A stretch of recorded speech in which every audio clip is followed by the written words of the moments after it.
వారుణాస్త్రం, భార్గవాస్త్రం, శక్తి అస్త్రం ఇట్లాంటివి మహాభారతంలో వింటుంటాం. అట్లాంటి పేర్లనే ఇప్పుడు ఆయుధాలకి వాడుతోంది భారత ప్రభుత్వం.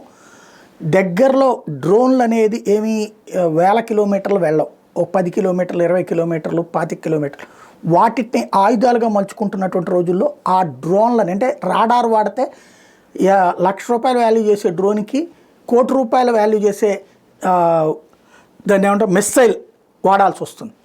అలా కాకుండా ఇరాన్కి సంబంధించిన వారు, ఇరాన్ ఇజ్రాయెల్ వారు, లేకపోతే కనుక రష్యా ఉక్రెయిన్ వార్లో డ్రోన్లను చూసిన తర్వాత మన శాస్త్రవేత్తలు కనిపెట్టినటువంటి డ్రోన్ కంట్రోల్ టెక్నాలజీ ఏదైతే ఉందో దానికి భార్గవాస్త్రం అని పేరు పెట్టారు. తాజాగా భారత్ విజయవంతంగా పరీక్షించింది.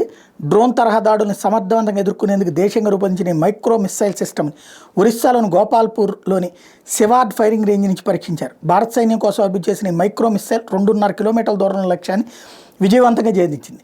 ఏడాది చివరిలో మరోసారి పూర్తిస్థాయి పరీక్షలు నిర్వహించి దీన్ని సైన్యానికి అందుబాటులోకి తెచ్చే దిశగా ప్రయత్నాలు జరుగుతున్నాయి. భార్గవాస్త్రం అనేది ఒక కౌంటర్ డ్రోన్ వ్యవస్థ.